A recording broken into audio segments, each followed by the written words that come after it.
Hey there, guys. I am here with my WWE 2024 King and Queen of the Ring review and ratings.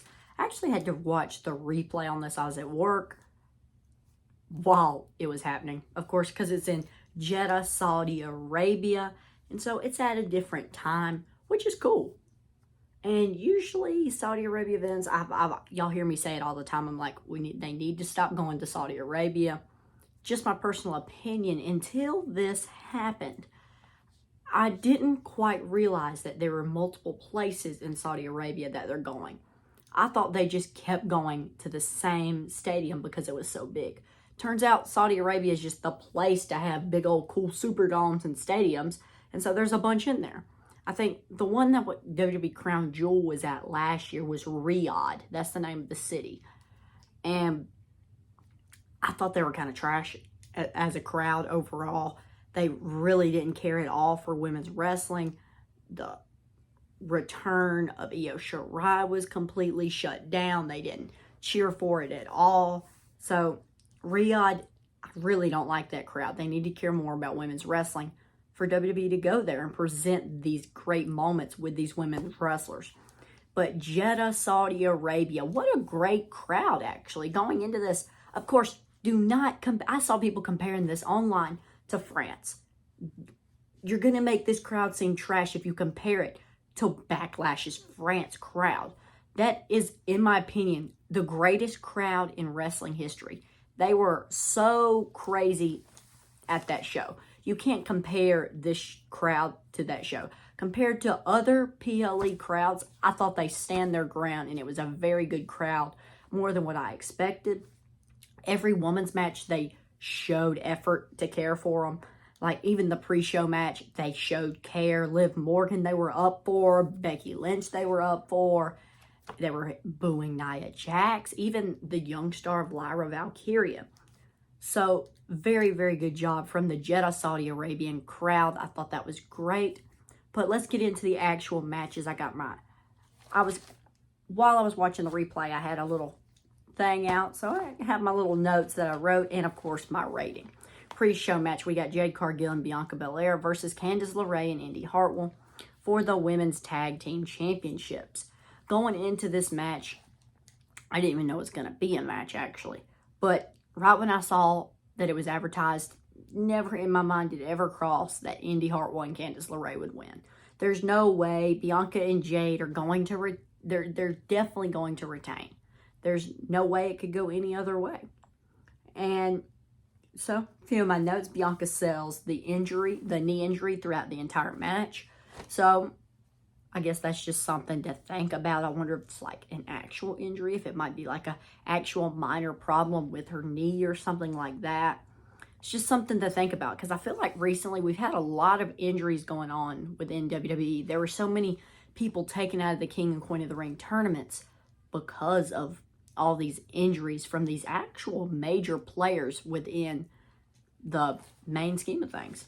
And then you got the Bianca Belair and Jade Cargill tag team finisher. Oh my gosh, that was very cool.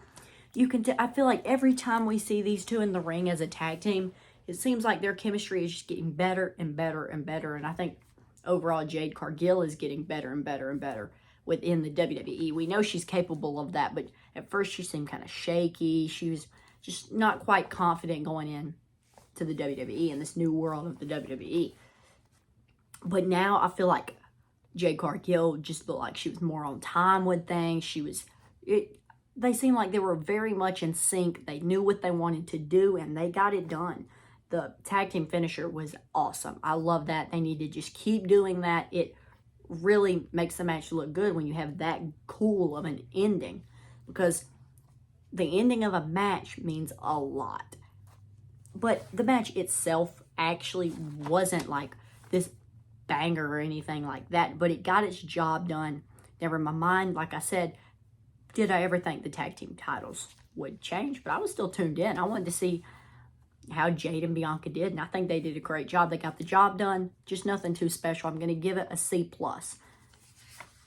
Keep in mind, that's the pre-show. The pre-show doesn't really, it's not too effective to the entire show. All right, next up, first match of the regular show, And the biggest surprise of the entire night happened at this. So they like to start off hot at these new WWE PLEs. It seems like the first match has been some of the best parts of these recent shows. You got Becky Lynch versus Liv Morgan for the WWE, for the Women's World Championship.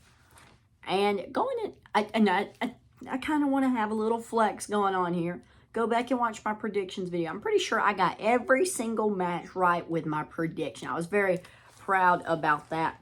I predicted that Liv Morgan would take the title from Becky, and I was correct. I just felt like the time was right for her. I have made it clear on my channel. If you stay in tune with the channel, you know Liv Morgan is not my favorite wrestler. Liv Morgan, I've never been a big fan of her. That's just how I've always been. But if somebody's doing a great job and they're having a great run, they're having me tuned in, just because I don't like them at most of the time doesn't mean I'm not willing to say that, oh wow, they're doing great right now. And I'm going to give Liv Morgan her props. The revenge tour has been great. I feel like she's improved as a promo worker throughout this entire feud. It's been great. She has done a great job, and I think she deserves this championship. How long will her reign be? How great will her reign be? I don't know. I don't think it'll be too good. I didn't like Liv Morgan as champion before, and I don't think I will now. But I am glad that she got the title. Becky, some people are saying she may have not re-signed her contract. If you know any differently, please let me know, because I'm wondering, are they going to re-sign? People were saying it's getting very, very close for her contract to end. So now it's really got me wondering. I don't think Becky's going to go anywhere, though. I think they're just working out a deal or whatever. But she doesn't need the title. Come on. Becky is a Hall of Famer. I think Liv Morgan needs it way more than she does. So let's read a few of my notes. Saudi crowd was better for this women's match than usual. Basically just saying, usually the Saudi crowd doesn't care about women's matches. I felt like they sounded like just like your regular good crowds. And probably the biggest part of this match is Dominic tried helping Becky beat Liv, but it didn't work. Which was kind of weird because they've been teasing Liv and Dominic going together. And then it's been teased that Dominic's going to stay with Rhea, stay faithful to his mommy, and not help Liv. So it's been very interesting, and I've liked it. But going into this, Dominic tried sliding the chair to Becky to cheat, because he's basically saying, that's mommy's belt. I don't want Liv taking it. So he tried sliding the chair to Becky. Becky didn't take it. And then it ended up completely opposite of what he wanted. Morgan ended up picking up the chair and using it on Becky. Like I said, opposite of what he wanted. But I think it was a great ending, a very, very good ending. And I had just said, endings mean a lot for matches. Whatever happens at the end, that's what people are going to remember. That's kind of just how it is. Now, the match itself was still pretty decent. So I am going to give this match an A-. I thought they both did very good. Liv Morgan was looking very good in this match. I'm willing to give her that credit. I've never been a big fan of Liv Morgan's in-ring work, but I feel like she was doing very good in this match.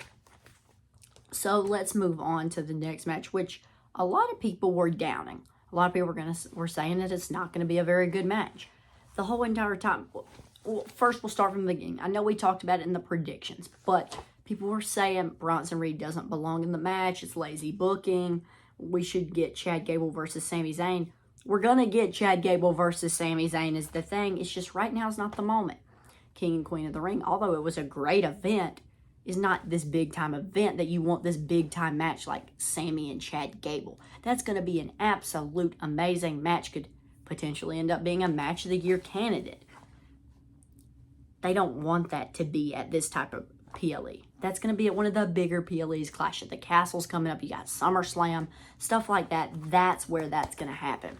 But this match, it did exactly what it needed, and people didn't want Bronson Reed in it, but go Bronson Reed. Bronson Reed did an absolute amazing job in this match. I thought Bronson Reed looked very, very good.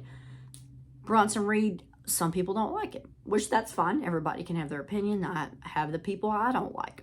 But you got to give him his credit. He did a great job in this match. They did a good job of showcasing everybody. Chad Gable had his moments. Sami Zayn.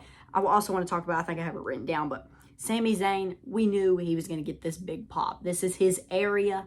And they even before Sami Zayn came out during the Becky Lynch and Liv Morgan match, you had people chanting ole, ole, ole. So these people love Sami Zayn. That is their god. He got the biggest pop of the night, definitely. So he was way over. Like I was saying, everybody got their moment. But the whole entire time, Bronson Reed can have his moments. I knew Bronson Reed was in this match to take the pin so they can just keep building Sammy and Chad and keep going with Chad Gable and Otis. I just knew that's how it was. So let's look at these. As always, the Saudi Arabia crowd was crazy for Sammy. We already went with that. One moment was Otis wouldn't take Sammy out, and so Chad was getting mad at him. He was slapping him in the face. And so then Chad Gable finally talks him into taking down Sami Zayn, cheating for him. And so Chad Gable's sitting there holding Sami Zayn. Here comes Otis with a clothesline, and Sammy moves, and so he knocks out Chad Gable. And so, look at the nose. So then Sammy took advantage of that, went in the ring, put a haluva kick on the Bronson Reed. That's the end of the match. I really liked the end of the match. I knew Sammy would win. Definitely, I knew Sammy was ending Bronson Reed. So it was predictable, but like I feel like it was very nice how they ended it, rising up the feud of Otis and Gable. I'm sure Chad Gable's going to have something to say about it tomorrow on Raw. He's going to be like, man, why'd you do that? Why did you should be more careful with your clothesline. They'll probably slap him. And oh yeah, I also wanted to bring up, during Chad Gable's entrance, he came out with Otis and Maxine Dupree. But then Maxine Dupree is getting ready to, and then he sends her to the back. He basically says, you're worthless, go back to the back. All I need is Otis. Turns out, I guess he didn't need Otis because Otis ended up costing him the match. But very good ending. I really liked the in-ring work of this match. I thought they, like I said, they all looked very good. Very proud of Bronson Reed for his performance. I'm actually going to give that an A-. All right, let's move on. Now we are on to the Queen of the Ring final. Lyra Valkyria, the rising star, taking on Nia Jax. Going into this match, I thought Nia Jax would win, and I was correct. This is another one of those matches where the end of the match was great.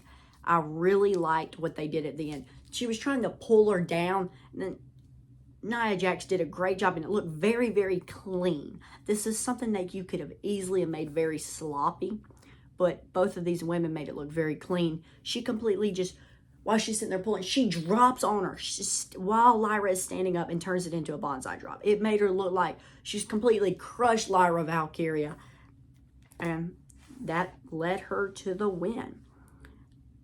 And so that was great. And Lyra Valkyria, they made her seem like a big deal through her entrance, through her during the match. She got her fair share of shots on to Nia Jax. Sometimes they don't let people get shots on Nia Jax. She's this big star for them. She's this big heel, supposed to be unstoppable, but she was reversing Nia's moves in the beginning. So I thought these two had very good chemistry. We usually don't see very good matches out of Nia Jax. Some people she doesn't quite have good chemistry with, but I feel like she works nice with littler, agile women. And Lyra did a good job handling Nia Jax. So overall, it was very good. It's nothing too special. I am going to give it a B-, but it definitely does what I thought it would do. I never expected this to be a very, very good match. The winner is Nia Jax, just like I thought. I think she'll be a good Queen of the Ring. And next up, you got the King of the Ring tournament finale. Going into this match, I thought Gunther would beat Randy Orton. I was correct. Like I said in my predictions video, I just see Gunther as King of the Ring. They're calling him the King General now, but he's got that heel thing about him. I can just bow down to Gunther. It just makes sense. So I'm very happy with that. But the only bad thing about this match is the finish was very, very controversial. If you go rewatch the finish, they're sitting here rolling each other up during this entire match. They're doing a lot of like hard hitting moves, uppercuts, different submissions. It's like they're trying to trick each other. They're trying to out-ring general each other. They're trying to trick each other. And overall, it was a pretty decent match. I thought it was a little overrated online, but it was still good. And then at the end, they're rolling each other up. Gunther rolls up Randy Orton, but Randy Orton, it's clear that his shoulder is not on the ground. His shoulder is like way up. It's literally this far off of the mat, and the ref is still counting 1, 2, 3. Gunther is the king of the ring. And so then now people are saying that, I didn't personally see it. I really didn't take the time to go pay attention to it. But Triple H said that he's going to give Randy Orton a rematch to take on Gunther because it was fake, which, okay, I understand capitalizing on the mistake. You got to do something about it so fans don't hate on it. But in 5 years, are people going to be saying, man, that was the worst King of the Ring. The ending of that match was horrible. Nobody's going to care about that. Nah. I would just let Gunther be King of the Ring. Let him go on with his thing. There's no reason to do that.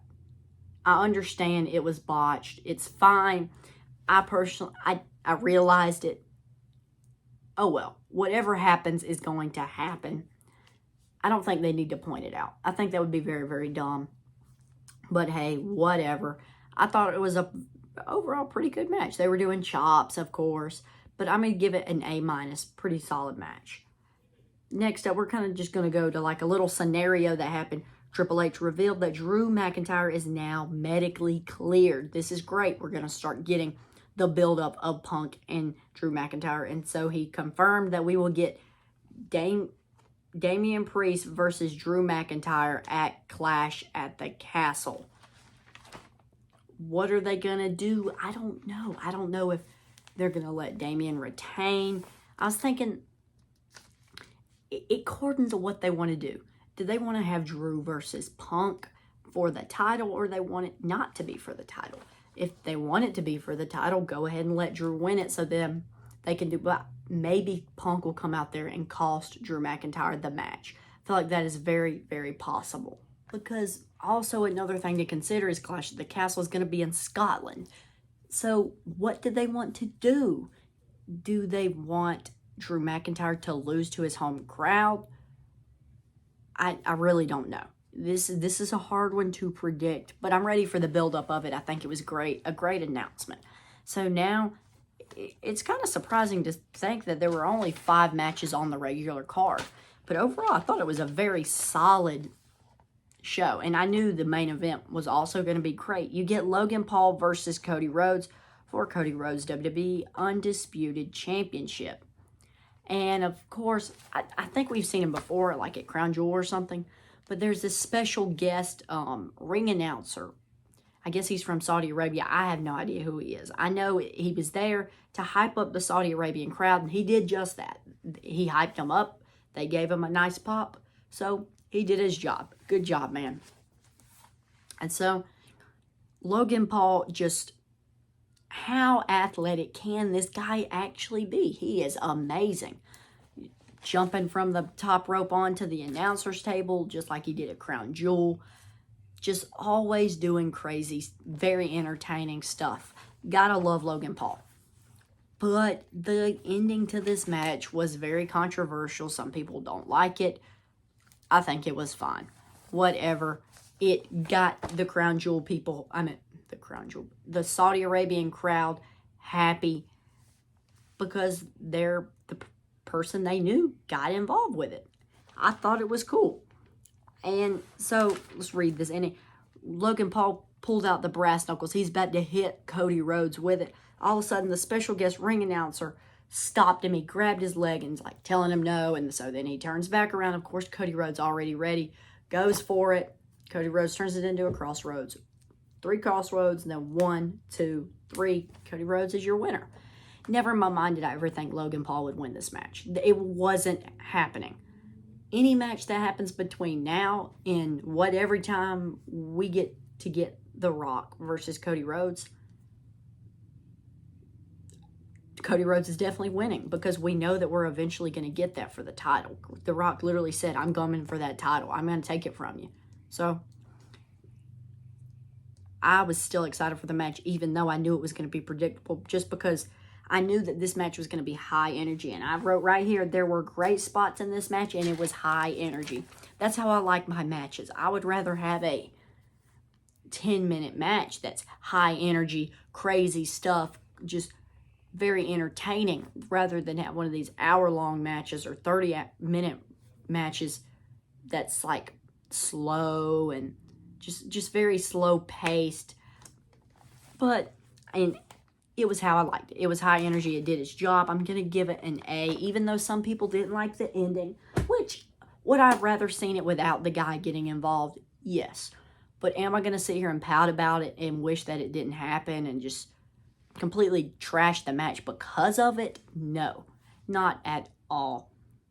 I mean, they were stopping the guy that was cheating. It makes sense, because would they have wanted Cody Rhodes to kick out of the brass knuckles? Maybe not.